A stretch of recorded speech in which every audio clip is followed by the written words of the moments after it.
The Pool Guy Podcast Show. The Pool Guy Podcast Show. The Pool Guy Podcast Show. Yeah! Hi, welcome to this week's episode of The Pool Guy Show. This is the fourth and final podcast recording of the interview that I did with the Pool Chaser podcast.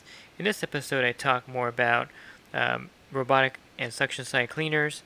I cover being debt-free and just about everything else that we didn't talk about in the first three parts. I kind of wrap it up here in this last part. This podcast is brought to you by InyoPools.com. Inyo Pools has been helping pool owners find the right pool parts since 2001.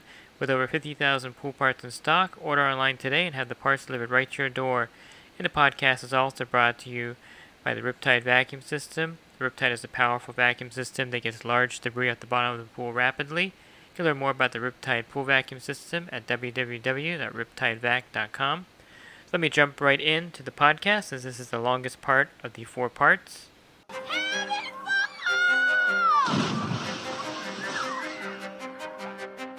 Welcome to your go-to podcast for the pool and spa industry. My name is Tyler Rasmussen. And my name is Greg Villafania. And this is the Pool Chasers Podcast. So what's the most fun video you've put together? I really like doing underwater footage. I enjoy filming that. The most recent one that I liked was the WaterTech CX1. It was a cordless robotic cleaner.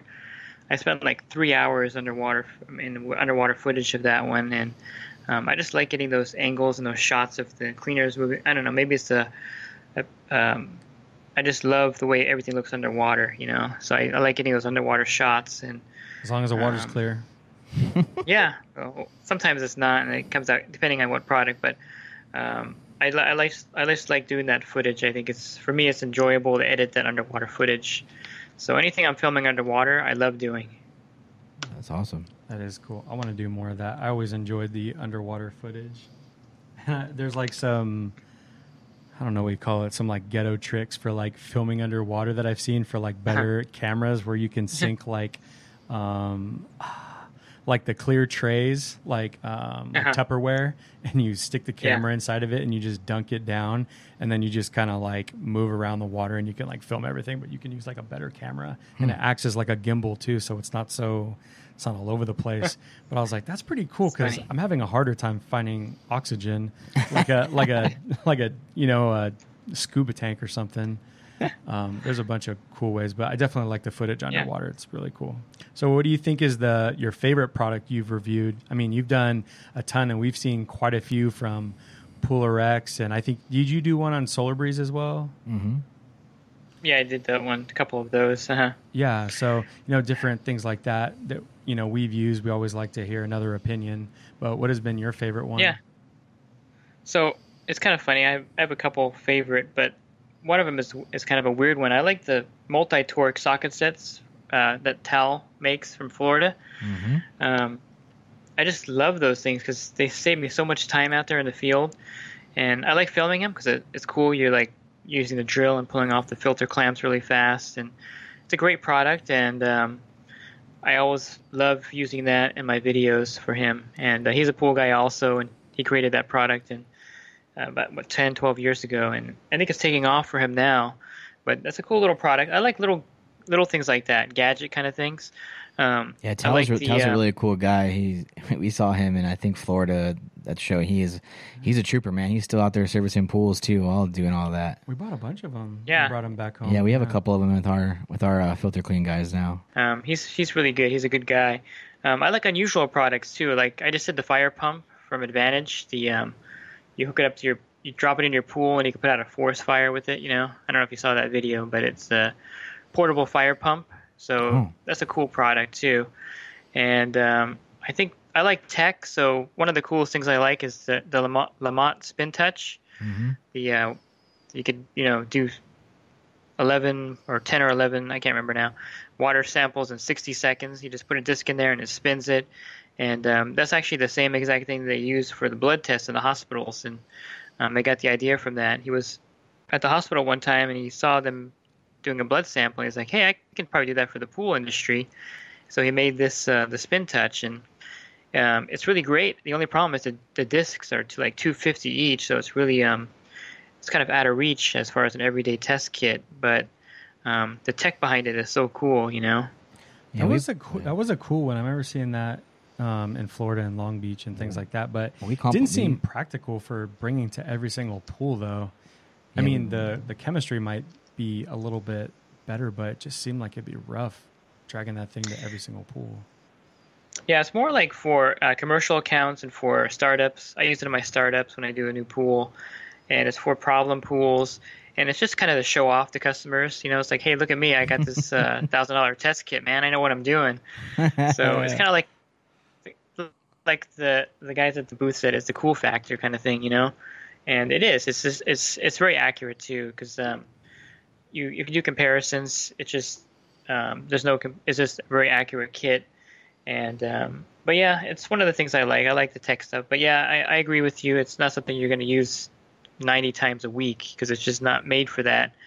They made it for pool stores originally, and then they got the idea that, hey, pool guys might want to have this out there too, and so now they made the mobile one, and it's caught on. They sold tons of units last year. They sold out. They're like 2 months behind now in their back order. So it's definitely being purchased. A lot of guys in my group have that kit. So anything with tech, I love robotic pool cleaners. I think I've reviewed just about everything out there.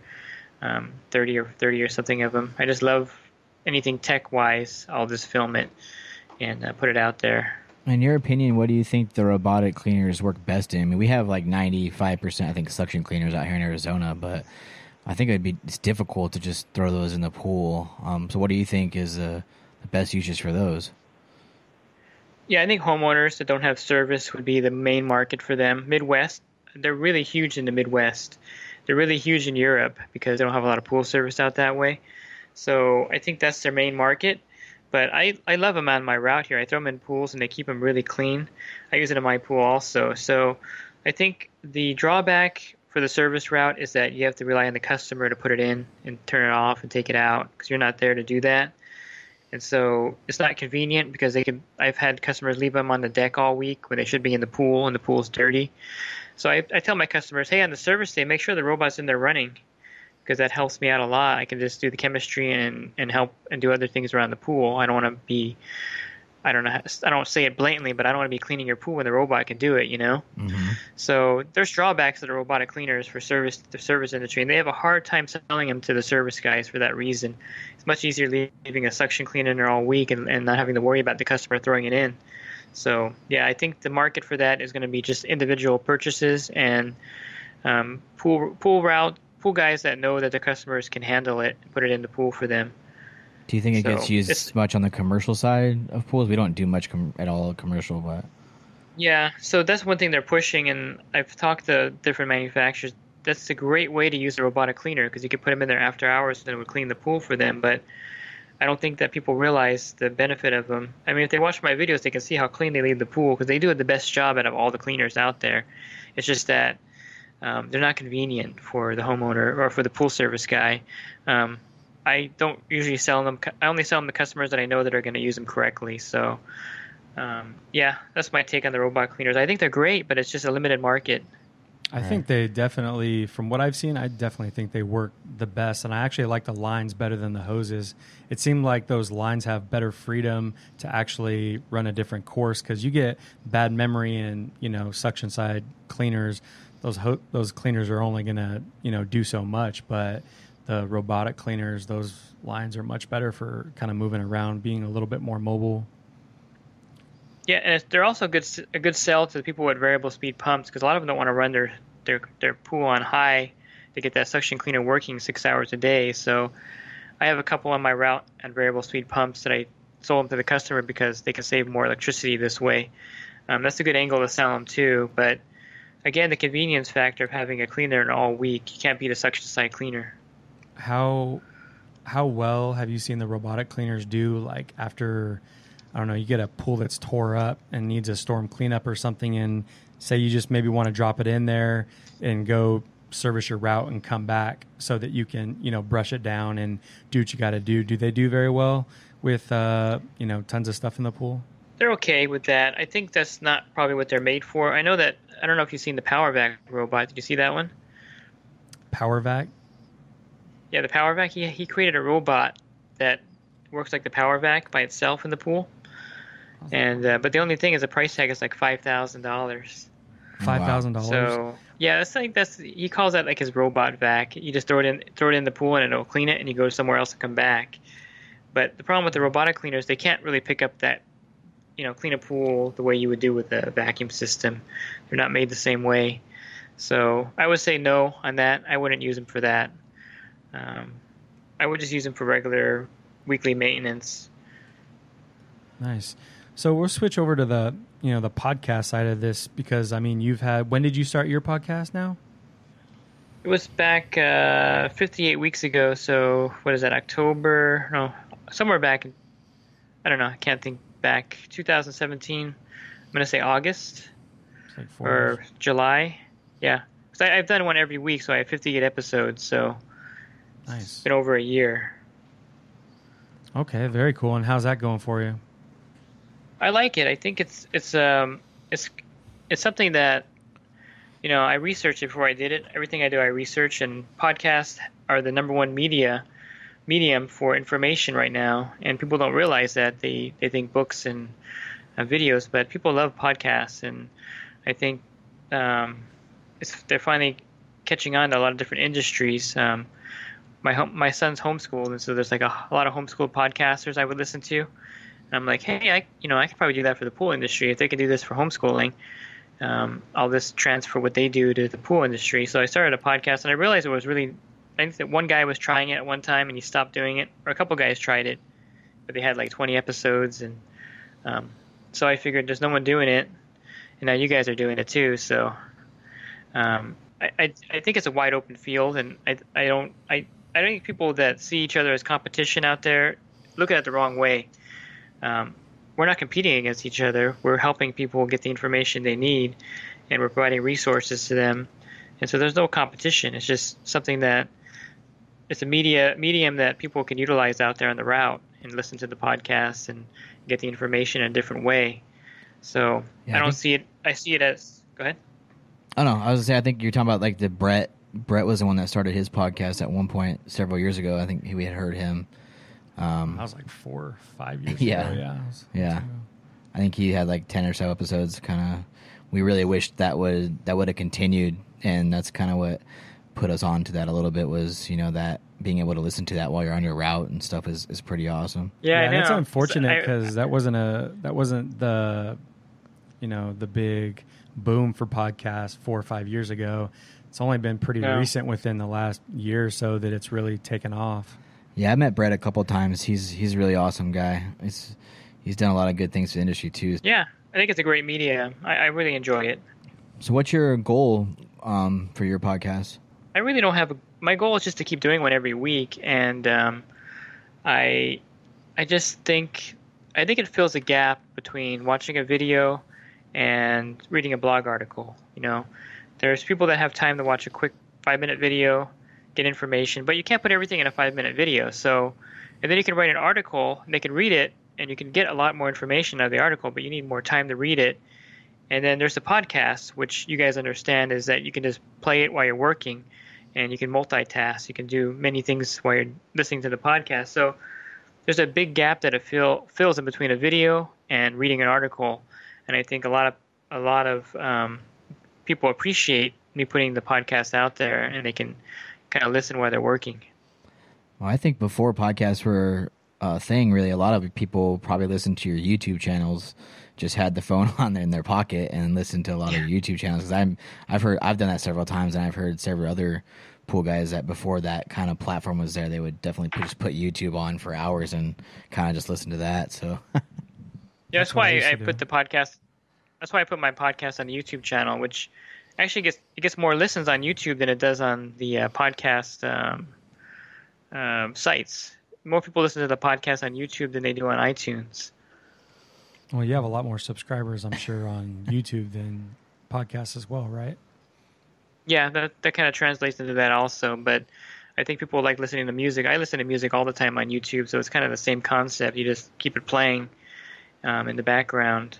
The only problem with YouTube is the app, and you turn the screen off, it turns off YouTube. They got to fix that, Mm-hmm. I've seen a lot more of that, and that trips me out. I think because I use Spotify so much, that I see a lot of people using YouTube for music, and I'm like, damn, that's crazy. I never never done that really either. Yeah, just because it drains your battery so much, you know what I mean? And I guess if You have to have the screen on all the time. Yeah, you have to have the screen on all the time. So anybody that's, listening to YouTube with the screen on all day, they're just wearing that battery down. Yeah. So I'm assuming the feedback's been pretty good for the podcast. Yeah, people like it. I think they enjoy the medium of that. They hear me kind of talk on a subject for 20 minutes or interview somebody. I think it's really effective. And I think the good thing about podcasting is you can cover a wide range of subjects you can't really cover out there doing a video. So I think that's the great thing about it. So there's a lot of aspects of the podcast that I think are really good. Yeah, I think it's a good thing too because you can record them whenever, you can edit them whenever. Like with your YouTube videos, you got to be in the daylight around a pool, but us being able to just kind of come in here whenever. I mean, I edit the podcasts 3:00 in the morning sometimes, or super late sometimes, trying to get it ready. So that's really convenient with that too, as opposed to trying to film videos and stuff like that. Yeah. Yeah. And we've listened to every single podcast you've pushed out just because it is really that good. It's not even listened to all of them before we even knew that we were going to do this podcast with you, just because thought the information was just so cool. And actually, it's kind of funny. You were talking about the 1099 thing, and you were talking about it in one of your episodes that you should be subscribing to service industry news and things like that, and that's how you can get a lot of information. And after you said that, I started I was on their website, and I haven't gotten one yet, but I kind of paid for it, so I get the subscription sent to my house and things like that. But I just thought it was kind of cool because you see those magazines, at the trade shows and things like that. And then after listening to you, I think you interviewed somebody from Service Industry News. I did. Lady, right? Yeah, she's the owner of the company. Oh, that's right. And it was a while back ago, but I just thought that was so cool. And I'm like, you know what? It might not be the most up-to-date information, like kind of a newspaper, and it might not be in the format I like. But at the end of the day, a community of people are putting that information together. And that is, the whole 1099 situation in California, that is big news. And if, you're subscribing to some kind of magazine or newspaper that's talking about those things, I think you're going to want to be informed on those things. You don't want to be left in the dark to figure out, the hard way. Yeah, I think the information is critical in the industry. And again, I go back to the very beginning when I talked about the image of the industry and the lack of knowledge in the industry. And I think people don't realize that there's these magazines out there. You interviewed the magazine that they sell at the supply place. What was the name of that one again? Pool Pro? Yeah, Pool Pro. And there's several magazines out there also besides that one, and in the service industry news. And I think all the guys should be having access to those magazines.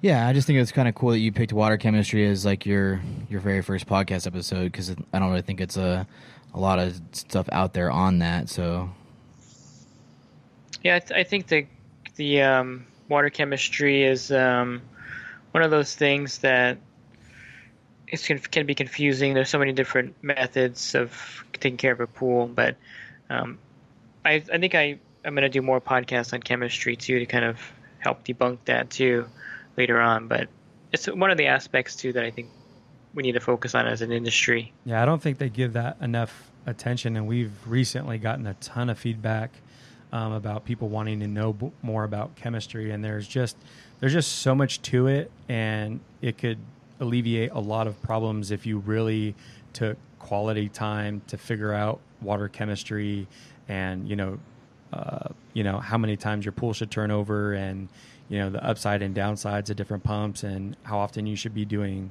filter cleans and things like that. So I think there's so many things to the water chemistry that it's really important that you really know it in and out, because at the end of the day, what are we doing? We're making sure that a pool's clear so that people can enjoy it, it's healthy, and all those different types of things. So water chemistry is definitely at the top of that list. Exactly. Well, can I just move on a little bit from the podcast now into the Patreon page? Yeah, I did that. I started that back in October of 2016, and it's turned out to be a really great way to connect. And it's actually the way the Patreon site is actually just how people join my coaching group. So I use that platform as a way they can join the coaching group that I created. It's a good, safe way they can join and make the payment.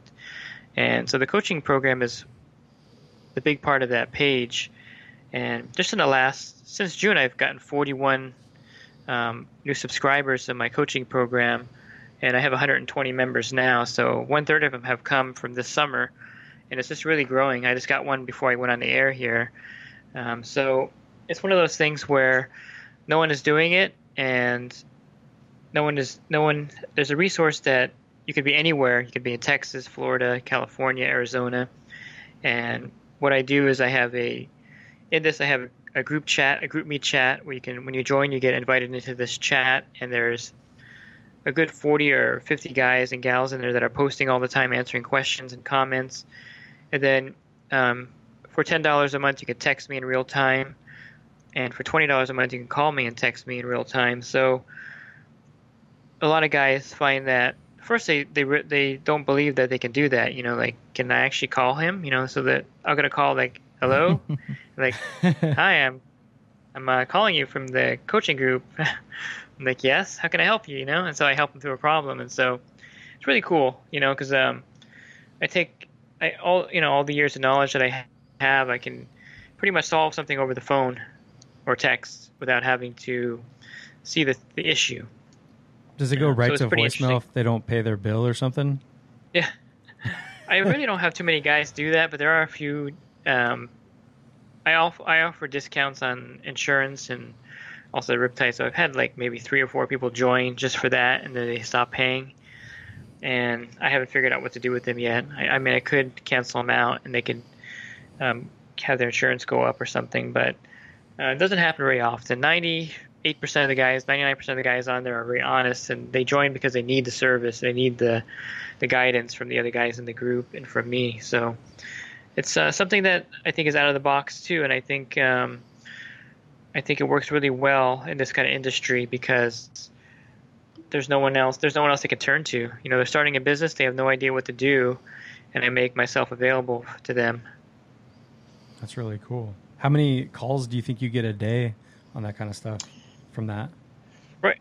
What the amount of members I have now, I'm spending about an hour and a half a day texting and handling calls and in the group chat. So it's actually taken up a lot of my time. I thought it wasn't going to. I thought it was going to be something that I might have to redo some things and cut back on more stuff in the field because I'm getting messages all the time. Like today on my phone here, I can scroll through, but God, I have, just besides calling, I have, there's someone texting me, 2 more people texting me right now. I have my phone on mute, so it doesn't buzz or ring, but since this morning, the first one came in at like 8 in the morning. Sometimes they come in earlier, but all day long I've had them.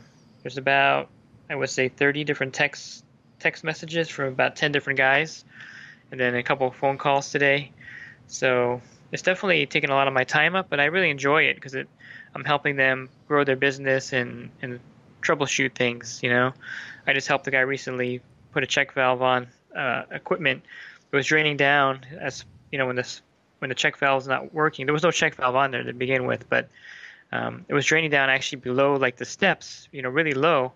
And he's a third company that came there, and I said, well, it's got to be the check valve because there's nothing else. And he's like, well, why is it going so low? Because it's going below the jets. And I said, well, maybe there's a floor jet because sometimes customers will want a jet on their feet when they build a spa.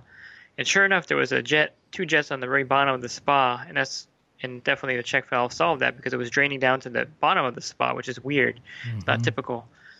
But there was floor jets in that spa, so we put a check valve on, and he was the only guy that was able to solve that. The third company to get there.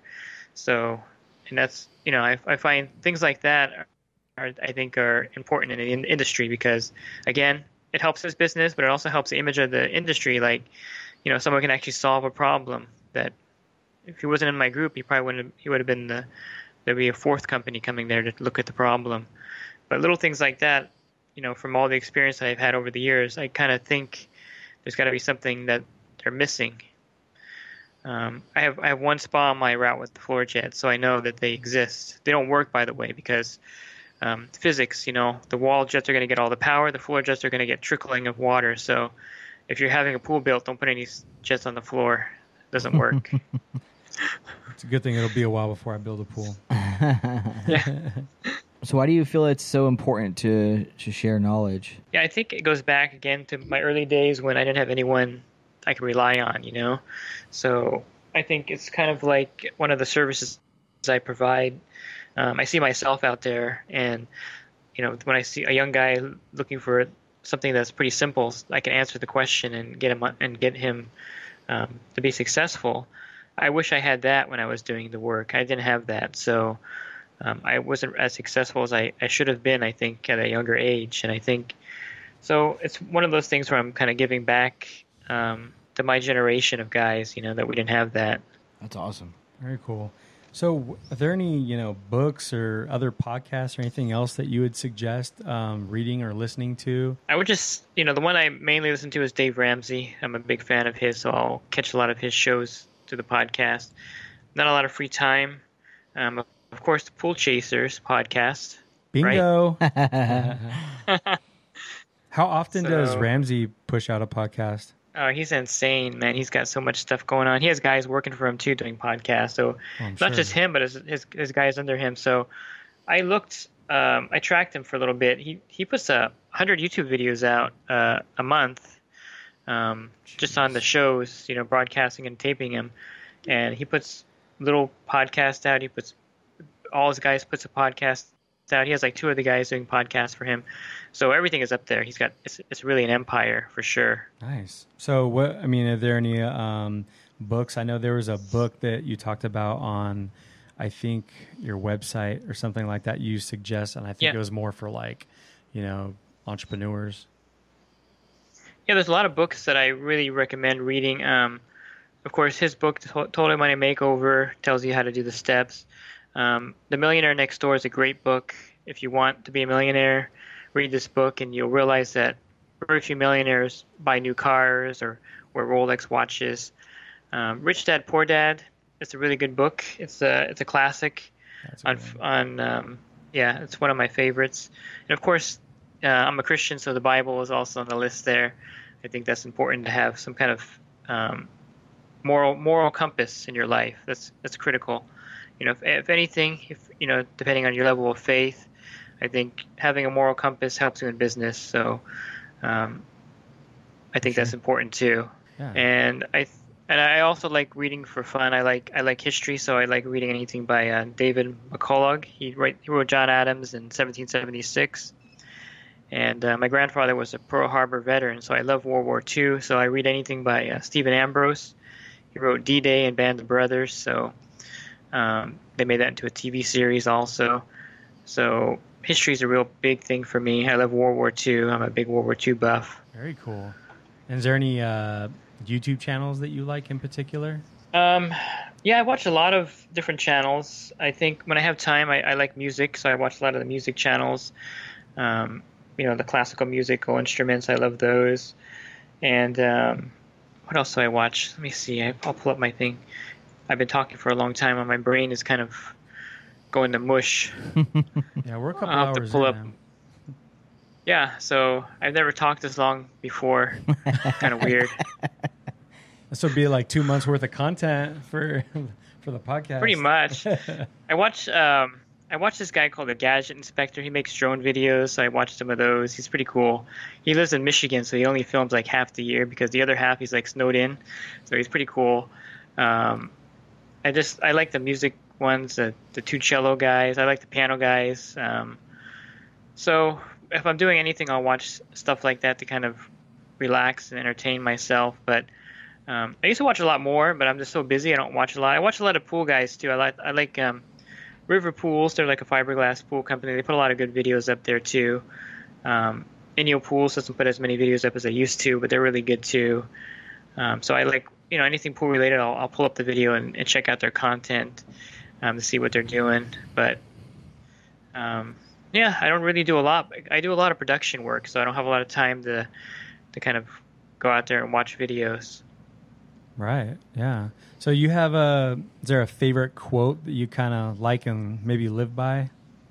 Yeah, there's a quote here. It's anonymous, but it says, "Helping one person might not change the world, but it could change the world for one person." So that's, Very cool. helping one person might not change the world, but it could change the world for one person. So I think that's kind of like the starfish little saying. You heard that one where the girl's walking along the beach, she's throwing starfishes back in that are all washed up, and then an older gentleman's like, "Well, what are you doing? There's thousands of them. You can't make a difference." She's like, then she throws one more in the ocean, and she says, "Well, I made a difference for that one." So kind of like that analogy. That's really cool. And it's pretty cool to think that if you do something like that and other people kind of latch onto that and they do the same thing, you pretty much start a movement of everybody helping out. And what if everybody walking on the beach did that? Then thousands would be going back in. You know what I mean? Yeah. Setting a good example. You can equate that to the industry, because the industry needs to be boosted up. We're not guys out there in tank tops and flip flops with a pool pole and dropping a few drops of tester in there and walking out. We're actually a legitimate industry, and I think like your podcast and hopefully my content will help legitimize the industry to a point where it grows, because it's experiencing a point right now where a lot of young people aren't attracted to the industry. They just don't want to do this kind of work. Yeah, they don't like getting wet. Yeah, I don't like getting wet either. I've only fallen in 2 pools, so. Oh wow, that's a long time. I told the story to my group. We had a dinner the other day, and I fell in front of the gardeners, and they thought that was the funniest thing in the world. They were talking in Spanish, like, "Hey, look at the pool guy in the pool." Oh, that must have been the worst. That's all right. I've racked myself pretty much the one time on on a pool. Yeah, it sucked, but I saved my phone from going in, so that was pretty good. Small victory there, huh? Yeah. So touch a little bit on Dave Ramsey stuff. I know that obviously the second video you ever made was about being debt free, and as well as the pool stuff. So why is it so important to you, to live life debt free, and why have you made that kind of a staple in your life? Yeah. So obviously being debt free is not everyone agrees with that philosophy, and but I think your biggest wealth builder is your income. So if you're not paying anybody anything, all the money you make is yours. So that philosophy is old school. It goes back to the turn of the century, and where the debt wasn't really a big deal. People didn't borrow money. And I think for us, for me and my wife and my son, it gives us more time. Like my wife, she hasn't worked in 10 years. She's a stay-at-home mom because we have no debt, so she doesn't have to go to work. And it gives you more options and you have more resources to help people, more time. The fact that I don't owe any money on my properties gives me the ability to do stuff that I'm doing now. I mean, I have the group, and I think the rate that I charge for this coaching thing, I get this all the time from one of the guys in the group who's pretty successful. He's like, "You're charging way too little, To text you should be like $40. To call you should be $100 a month, because what you did for my business, I have 300 accounts because of you, and it's such a bargain. But I keep everything like that because I don't need to charge that kind of money to do what I do, because I have a lot of resources now because I'm not paying anybody any money. So that makes you a lot more generous when you're not paying bills every month, that you actually have money to do stuff like that. Like there's a guy that joined the group. He's in South Carolina, and I had a dinner locally here last week where there was like 16 guys there, and I gave everyone a Pool RX hat and a shirt. He's like, "Well, how do I get a Pool RX hat?" I said, "Well, I'll mail you one. You just joined last month, so for $10. And I sent him a hat, I sent him a shirt, I sent him a book, and the package cost $13. The book's $20, and he only paid me $10. I gave him $30 worth of stuff. But that's how I operate, because I can. I'm not driven by money. And that's when you're debt free. Money is not the driving force by what you do, and that makes you a different person. Not having to pay someone a mortgage or pay someone a car payment makes the money a lot more, I don't know what the word is. It makes you much more generous. Yeah. You don't think about it the same way. A lot of people hold on to their money in their fists because they have to pay this and that. I don't have to do that. I have an open hand because I don't have to pay someone money. And it makes a difference, I think, in how I operate and how I do everything and with everything I do. When I go out to dinner, I always pick up the tab because not to show off or anything, but that's just how I am now, Yeah, I do too, but because nobody has any money.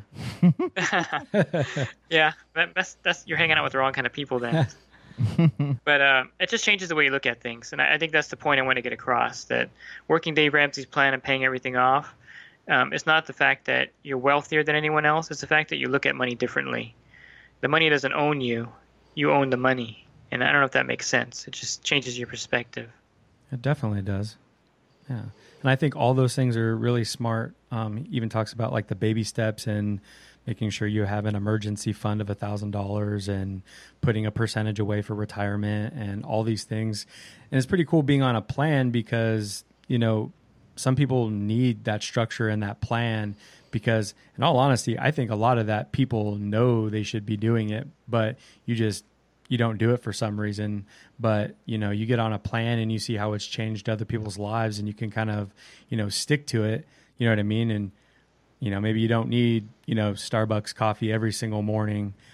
Unfortunately, that was one of my vices. And after reading it, I was like, yeah, I probably should get my caffeine at home, but there's something, it's weird because it's kind of like a weird addiction and you think that you can't kick it because it makes your life better. But when you really think about it, it's like so stupid. Like I should just go in there and get a couple of those damn cups and just keep them in my house and fill it up. And I'll just kind of psych myself into thinking that I'm getting Starbucks every morning. But that's just me being honest, We all have our vices, but, just kind of reading some of that stuff because you talk about it so much. It's like a lot of that makes total sense. It does. It makes sense. And I think a plan is what you need for anything in life, Yeah. Are you able to eat out now? I do. I mean, I eat out a lot now. And in fact, one of the problems is we're probably spending too much money now because we're not watching ourselves as carefully anymore. But it allows me to take all the guys out to dinner and pick up the tab. When I went to dinner with the guys, I made them make a special menu with no prices on it. So I went to the DoubleTree Hotel and I told the manager, well, can you make a special menu? He said, yeah, we can make it without prices. I'm like, okay, do that. Because I don't want the guys to know, I wanted them to order freely. And you can do stuff like that when you're not paying bills, when you're not in debt. So it makes your life's different, So I guess the takeaway from this is get on Dave Ramsey's plan, work it hard, get out of debt, and you'll have a different life view of things. It's great advice. Appreciate it. And I think it's really cool that you talk about it so often. So, if my opinion matters, say, keep kind of plugging it out there because I think we all need, a little bit of help. Definitely. Yeah, we're kind of going to wrap it up here. Did you have anything you wanted to ask us or anything for your content? Or, we don't want to give you the opportunity to plug whatever you'd like to, but I don't know if there's anything you wanted to touch base on that we haven't yet. Yeah, how long have you guys been doing service? 5 years. Okay. And how many accounts you guys have? Close to 400. Yeah, so you have what, like 15 employees? We have about 10 right now. 10. Okay. Is it pretty hard to get people that will, work in this environment nowadays? It's probably the most difficult part is finding good help. I think just trying to get people to work to the level that we expect or we want that we work, is difficult. But we want to give the homeowner the best experience possible. So we try to train them that way. And sometimes it's difficult to find somebody that understands that the little things make a difference. But there's also what's the name of your company? Brothers Pool Service. Oh yeah, you mentioned it earlier. I just thought you were joking, but it's the actual name, huh? Yeah. I know you don't know it because we're not recommended on your website. Yeah, that's only for the guys that sign up to the coaching group. That's one of the side benefits. So I guess we got to sign up. Actually, you get a discount on your insurance too for all the guys. So.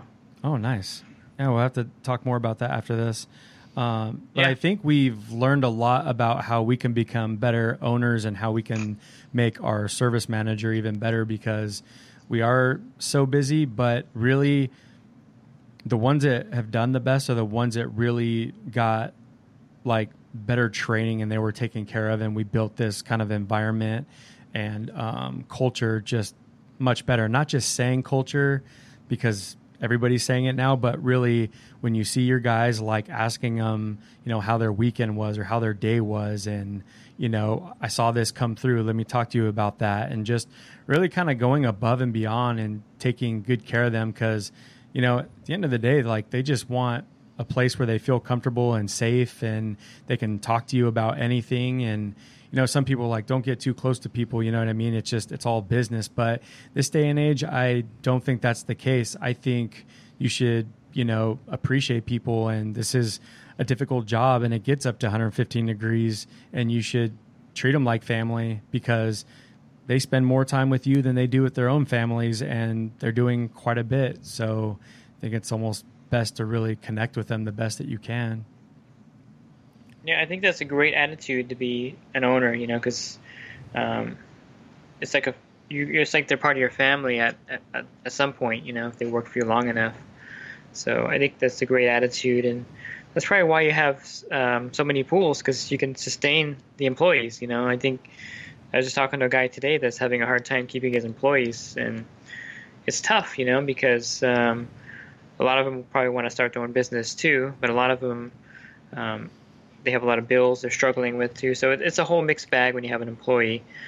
So I think you're doing a great service by having these guys work for you. It's a great thing. It's definitely difficult. I mean, we've even in July, there was several times where both Greg and I were out servicing pools, to cover routes. And, Kyle, our service manager, is still, right now, we still have a small route that's not being covered by somebody. So he's out there every day doing it. So it's definitely the hardest part. It's a struggle for sure. But we got to do what we got to do. We're not afraid to get our hands dirty out there either. So, and that really shows, I think, with them. We definitely try to show them that we're not hesitant to get out there and do what needs to be done.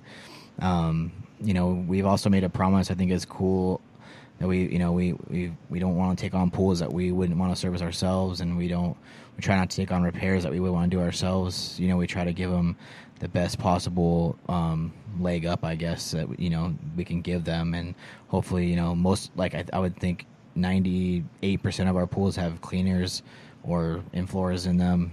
It's just whatever we can do to help them out, we try to do, and that's kind of I think a good mentality to have. That way we have the luxury of picking and choosing now, where obviously when you start you don't, but we definitely try to make promises to them that we try to give them the best advantage out there we can. And obviously, like Greg said, it's super hot, and we understand it's not an easy job, so we're trying to give them as much as we can.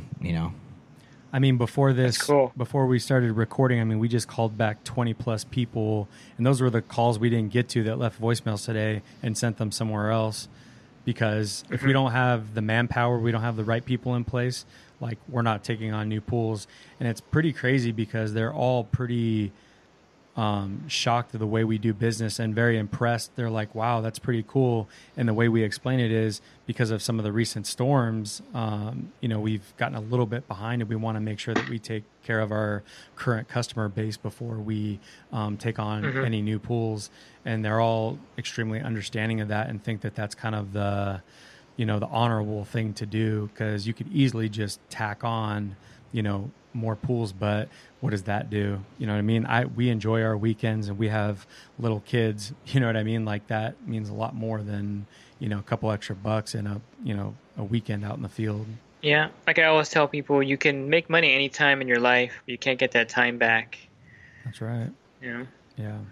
And a lot of pool guys that join my group work corporate jobs. That's why they quit their jobs and become pool guys, because they realize that their life is their work, and they don't have time for their family. So that's the one benefit of this job. I guess we didn't plug that enough, is that the hours are so flexible. You could do as much work as you want or as little work as you want in this field. And it's a great industry if you're having time management problems at your current job. This is a great industry to get into. You can start at 6 in the morning, finish at noon, or you can start at 6 in the morning, finish at 4. It just depends on what you want to do.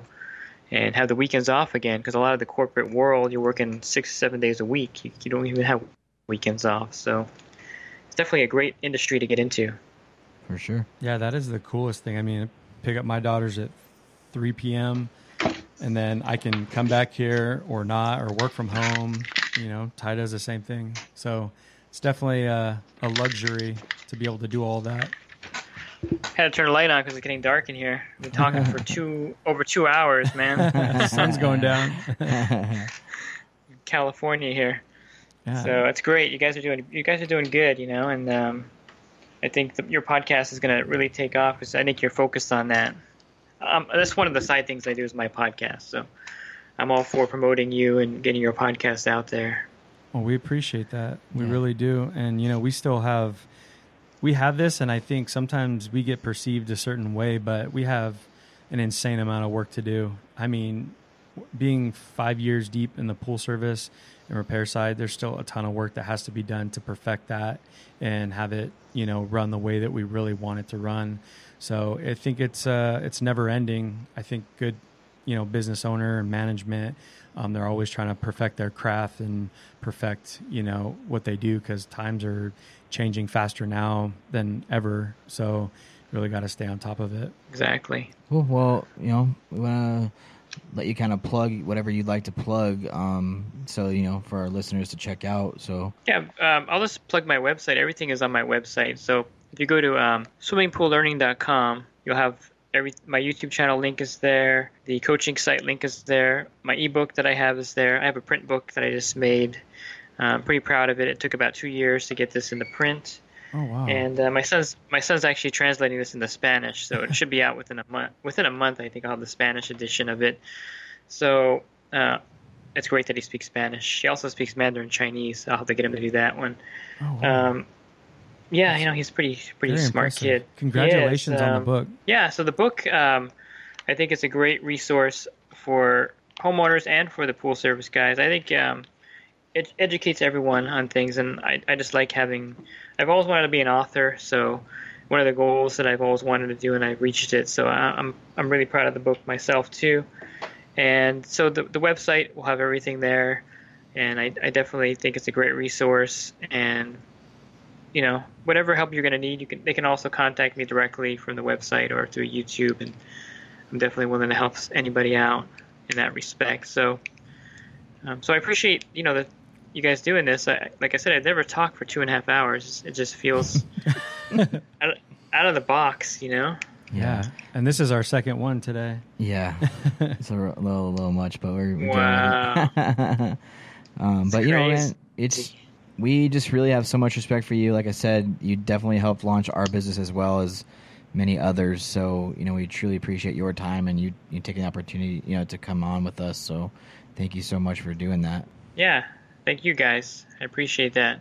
So I hope you enjoyed all 4 parts of the interview with the Pool Chaser podcast show, and I hope you got some more insight on the things that I do on YouTube and also the other stuff I do online with the coaching.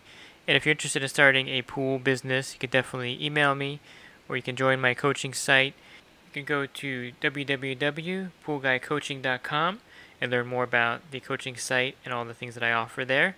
So I hope you enjoyed this week's podcast. Have a great rest of your week, and God bless. The Pool Guy Podcast Show. The Pool Guy Podcast Show.